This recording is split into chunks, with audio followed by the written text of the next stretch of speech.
Hello players of Duelyst, welcome back to another video. This is Alpha Sentry as always, and today I'm bringing you a deck tech for the first, I'd say properly competitively viable Ilena deck I have seen. So what we're looking at here is basically a ramp fan art, super greedy. I did pull some of the ideas out of one of Death's Advocates lists actually. He's a very interesting deck builder if you haven't come across him. He hangs out on the forums mostly. Has a lot of ideas, some of them are good. This is an idea that I would say, once tweaked a bit, it's definitely very strong. What I'm talking about here is running a bunch of ramp, and then running the high attack minions, EMP, Ghost Seraphim, and Capricious Marauder, and then running 3 Spirit of the Wild. And then as soon as you can stick one of these 9 attack minions, you use Spirit of the Wild and hit them for 18 and they die. That's basically the idea of the deck. Yeah, I guess I'll talk quickly about some of the card choices. So our ramp, Crystal Wisp, and the much better Mana Death Grip. Half Sister is fantastic as a 2-drop. It enables you to use Mana Death Grip early on to clear and get ramp. It's going to let us move around these huge minions, and you can also use it if you need to stun something that you can't reach with your general. You can teleport it into range of your general and stun it, or you can use it to, move your opponent's minions out of range of your general if they're too big.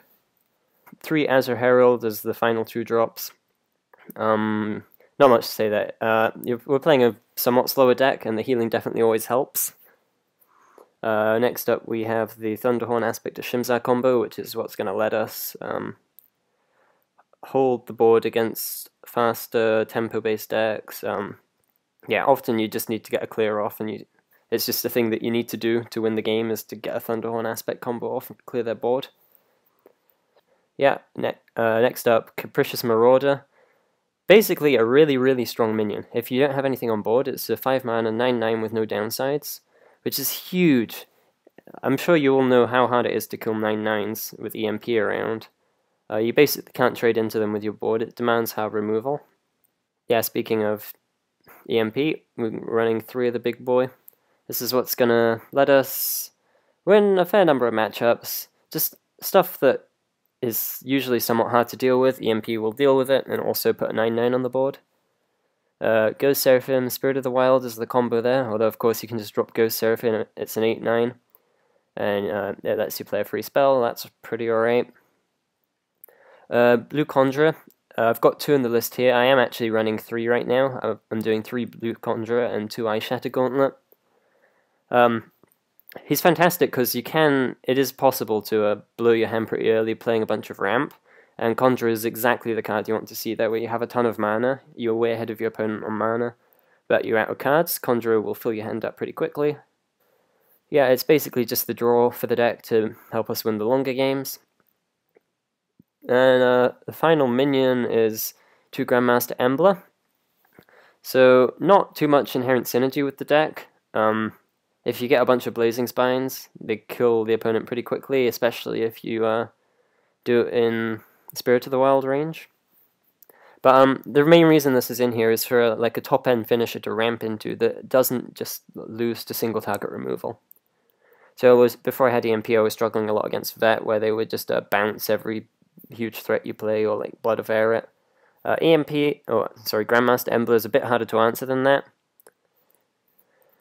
And the final card here is the Ice Shatter Gauntlets. Like I said, I've just gone down to 2 from 3.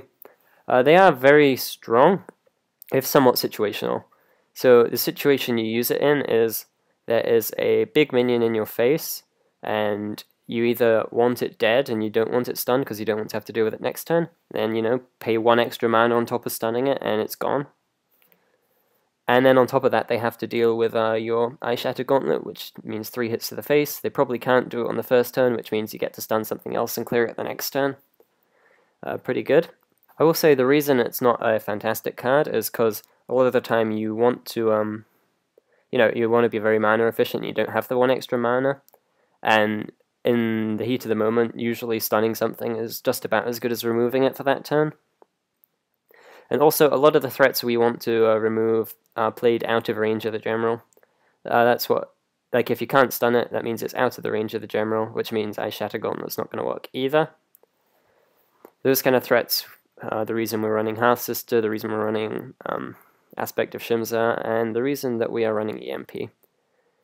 Yeah, notably we're not running Chromatic Cold. I just found it's not really too useful. If we need to dispel something, we have EMP. We can usually ramp into it. Yeah, Chromatic Cold was just a dead card in hand too often. So yeah, the list is very, very tight. Not too much I would really change or want to take out. Yeah, that's going to be the deck, so we will play a few games with it. I guess while I'm in queue, I should probably talk about probably the most interesting part of the deck that I completely forgot, which is why are we using Ilena and not Faie? So I honestly think Ilena is the better general for these kinds of decks. The reason being, the chip damage from Faie often isn't all too important. When we're killing our opponent with 9/9s, they tend to die pretty quickly. And Ilena's Bloodborne spell is actually quite strong. It's definitely underrated. Yeah, you're using it basically as removal. Her Bloodborne spell is basically removal. Granted, the threat comes back the turn after, but you still remove a threat for a turn, and that is very, very strong, especially at 1 mana. So, like in the mid game, you can, if they say like play a Thunderhorn in your face, usually other generals would have to answer that. With Ilena, you can just stun it and then play like a Capricious Marauder or something. It just lets you ignore stuff, which is fantastic. Alright, so we're up against Brome here. Crystal Wisp, perfect turn 1 play. As a Herald, not so much. Spirit of the Wild, we're never going to need. This is Aspect of Shimza and Thunderhorn, so we'll hold on to that. So we'll actually replace the As a Herald, looking for a more proactive play. That's what we're going to do. Brome, probably Brome Swarm. Actually, probably Brome Titan, but either way, we'll want to clear his board with this. Ice Shatter Gauntlet doesn't come online for another 2 turns, so I don't mind replacing that. Half Sister's nice because it helps us clear something.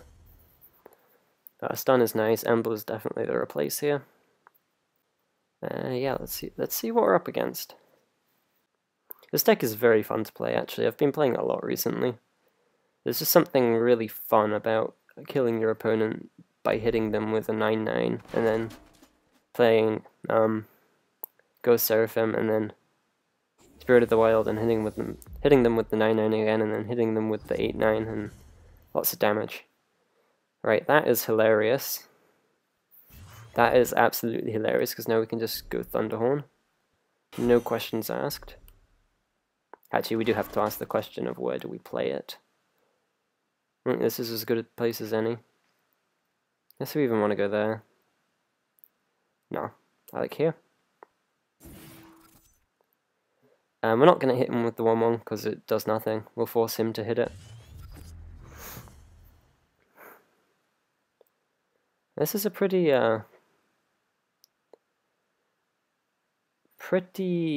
2-cost hand. Let me just put it that way. So next turn we'll probably go 2 into stun, into potentially other stun with Bloodborne spell. We'll see. We're going to replace Herald again, looking for something bigger.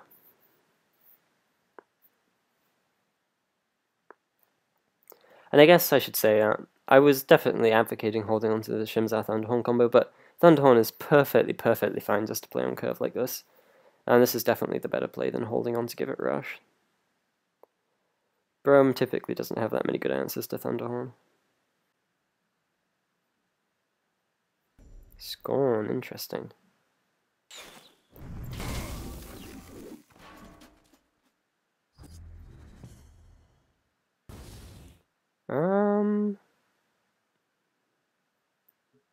Well, we can Half Sister to kill that for free.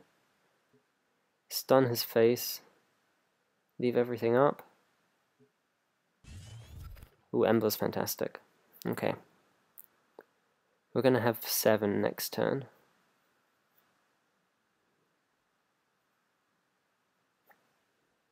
Okay, let's just stun his face here.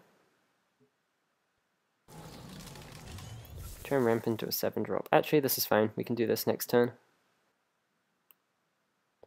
So let's just prepare to play around Immolation, I guess.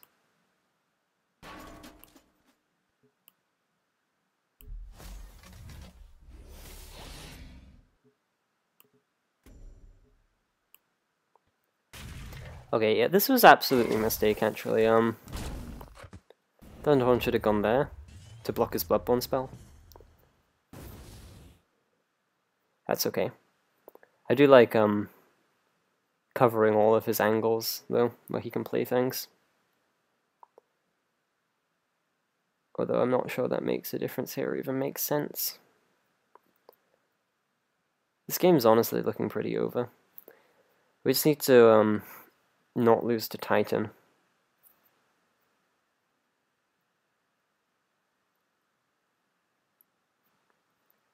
So he has a rough time playing Bloodborne spell here, because then the Thunderhorn can hit it and live.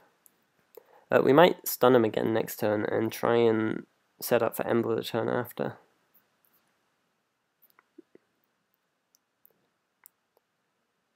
Ooh, that's really interesting. He's stopping us ramping to 7.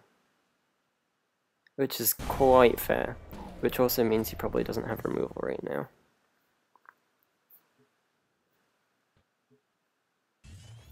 Capricious Marauder, fantastic draw, I think. Right. I think Embla's a bit of a pipe dream right now. So options here are run down here and threaten this mana tile, or just play Capricious Marauder there and threaten this one and block this one, which I think I like better. Right, so we do have to sacrifice the Thunderhorn to not give him the out to Capricious Marauder, but we're going to do that.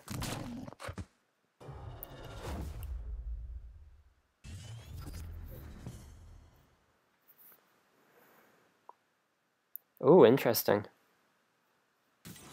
That's interesting.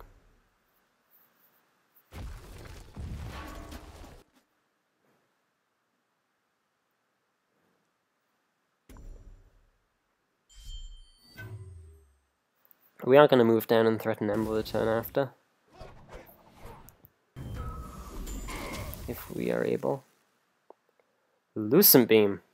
What is this? Is this like... This might be no minion... This, I think we're playing against Spellbroom. Okay. In which case... The Aspect probably isn't going to hit anything. My play for this turn is Thunderhorn and then Hearthsister somewhere so we can move down here and kill this with our face.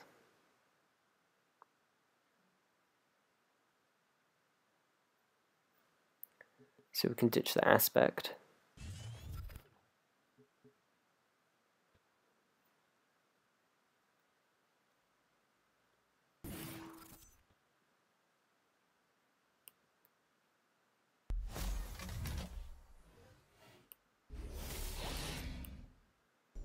Just do our best to play around Holy Immolation and Sunstrike and all those fun things.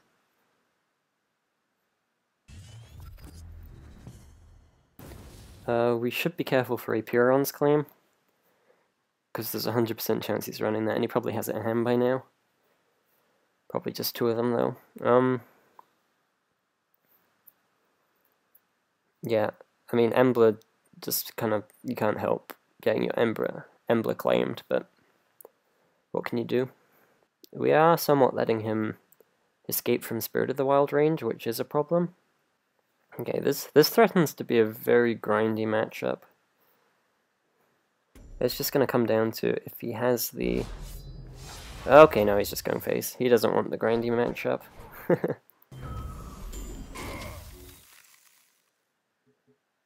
Sundrop Elixir, geez. Okay, well. I don't think we can expect this to hit anything. If he's not going to play any minions. We can clear Regalia using our face, so we can just drop Embla. I'm in the Embla camp right now. I don't think this 3-2 is going to get any more value than a charge off Regalia, so we'll trade it in now.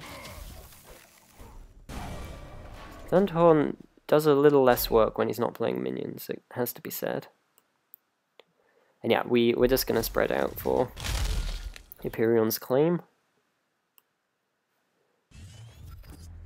Oh, that's good. That's fantastic if he claims us now. So we actually didn't manage to ramp at all this game. But, I mean, he's playing a deck that really doesn't do anything in the first few turns. So as long as we can keep our health total high, it's going to be a war of attrition, so we'll have to find our conjurers, make sure to keep our card count high as well. That's the way we lose this match, I think. Yep. As expected. Interesting he chose to kill all the walls and not the Thunderhorn. Oh, he wants to go face, I see. Okay, so we can knock off the Regalia. And play another Embler? It's a little weird. But I think that has to be our play.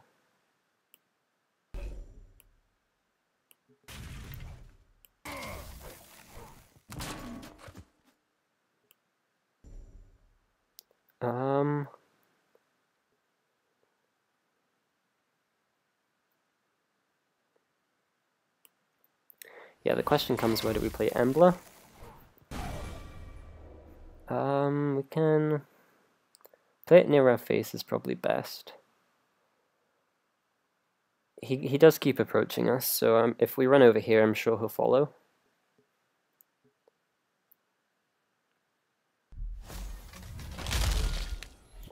That's a nice pull. Let's see if he has the second claim. And Spirit of the Wild is good as well. We just need to find a Seraphim now. And hit him for a bunch. Or it could be lethal next turn. If you can't clear everything. I actually think I probably should have played the Ember back here. That way, if he Tempests, he would not be able to run this way. Which could end up being very relevant.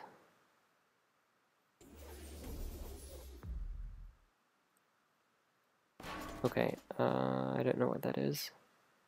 Blood Tear Immo? Oh geez. Okay, he's out of cards. Assuming his last card is an Oath. We're on 4.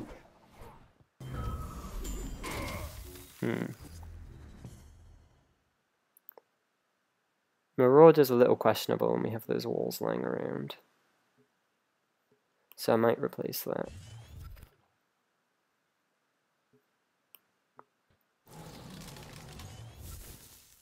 Not really what we're looking for, it has to be said.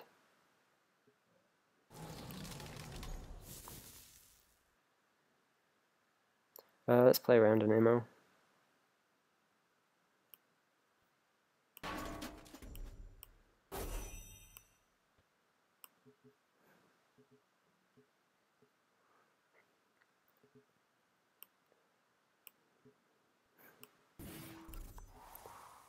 Okay, things are looking a little bleak. Oh, that's exactly what we wanted, right? We're definitely in the running here. If he leaves this alive, we have lethal, I think. He needs a heal right now. Just playing a minion here to block isn't enough. Provoke would do it for him. Actually, no, it wouldn't. We could also beast his Provoke. Heal would do it for him. Yeah, he needs to heal more than 2. Okay, he's just dead. Alright.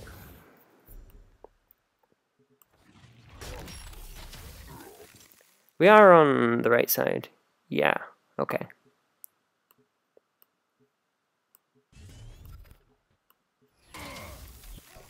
And here we go, the burst combo coming through in the end.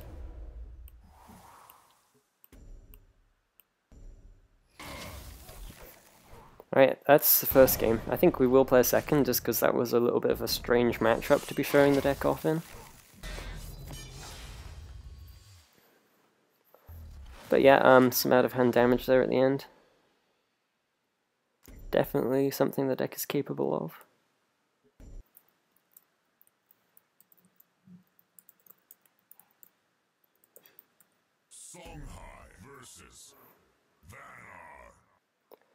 Okay, here we go. We're up against Big Guy 99. Different, I think, from Bry Guy. Alright, let's see what we're doing here. Both of these I think are a bit too far off. This is good. This is good if he's playing Arcanists, because we actually need to kill them and not just stun them. This is always good. We don't need 2 Ice Shatter Gauntlets though.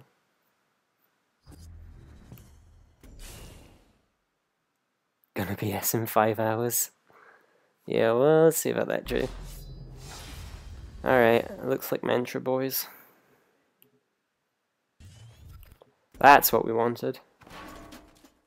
Could double 2-drop, but I don't think there's any point in doing that.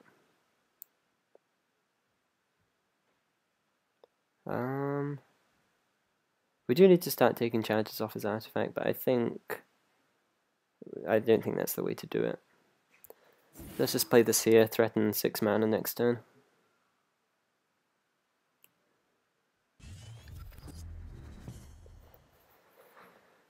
That Hearthist is a nice pickup, because it'll let us trade in our Crystal Wisp next turn, if he runs it away. Ooh, okay. That's a mana death grip target, that's for sure. I'm actually going to hang on to the Herald, because I think we'll need it in this matchup. It's very important.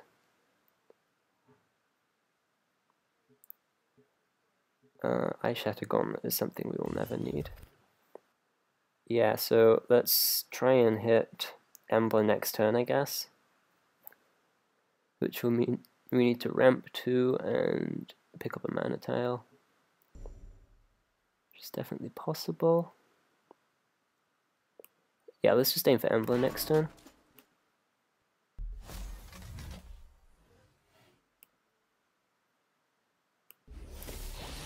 Kind of plays into Thunderbomb, but I think we'll be okay. That was definitely something I could have played around there. Right. We just need 1 mana tile to hit Embler. What is he questioning? That was the play that let me ramp the most.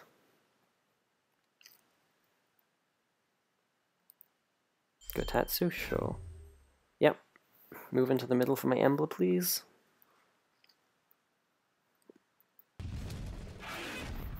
Okay.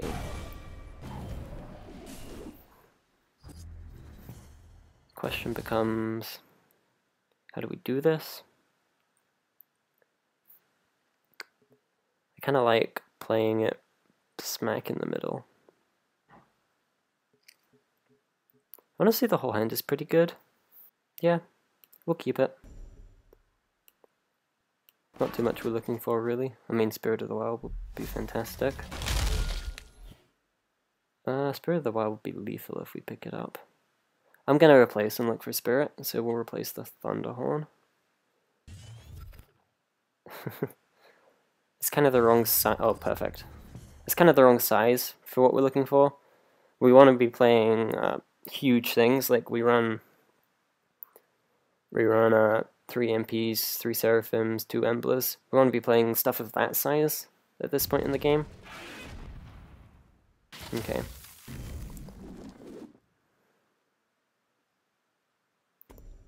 Alright, he's clearing those out.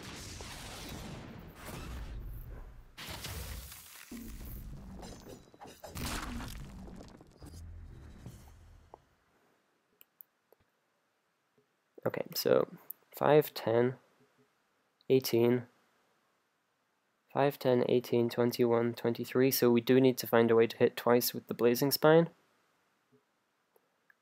I don't think turning our own minion into a battle pet and then reactivating it will let it hit. But is it worth a try?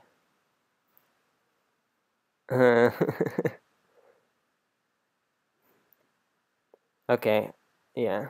Okay, that was a mistake. I should have just played the Herald and then would guaranteed be safe. Alright, not much to do here other than this. Smack. Smack. Play this guy. Spirit of the Wild. Smack. We're one short.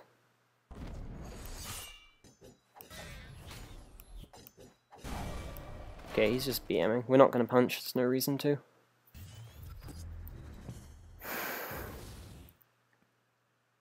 I guess the reason to was so we can punch him next turn and he dies. But he has played an Abjudicator, so we are a bit scared of Mantra.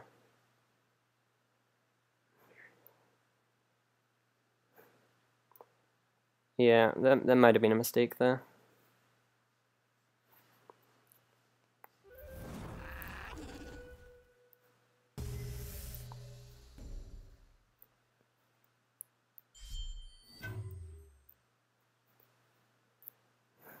Stunning him, I think, is completely useless.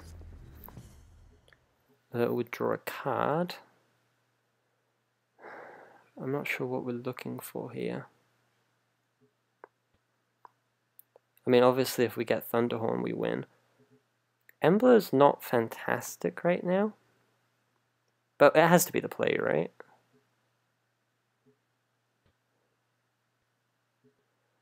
Maybe not. There we go. Oh no, hold up. He doesn't have any minions. I'm an idiot.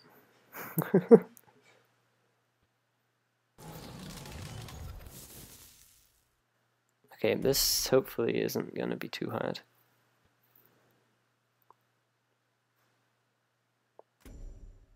Okay, here's what I'm going to do. Punch him. Then he has to heal, which means he has to play Mantra.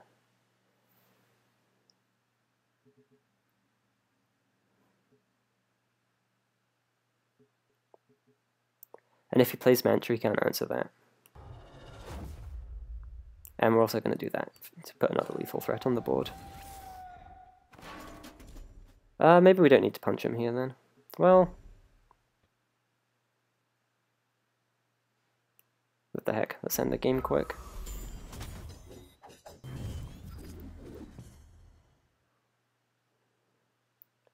I have no idea if I'm meant to punch there or not. That's a hard call.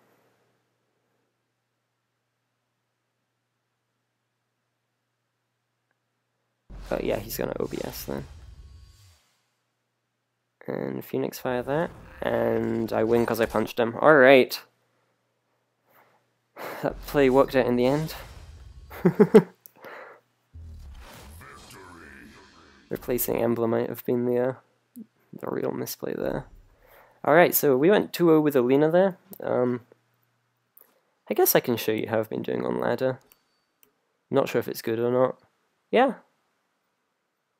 This is with kind of the refined version of the deck. This was still refining it a little bit. But definitely a viable Ilena deck. And it's a lot of fun to play. Hitting people with huge minions that reactivate. Yeah. I honestly love Spirit of the Wild. It's one of my favorite cards because it kind of brings a whole other positioning element in the game of trying to keep them on their side of the board without giving up too much of your game plan and without letting them know that's what you're going for as well. That's another key piece. But yeah, definitely a fun deck. Try it out. Let's make 2018 the year of Ilena. With that, I will see you all next time.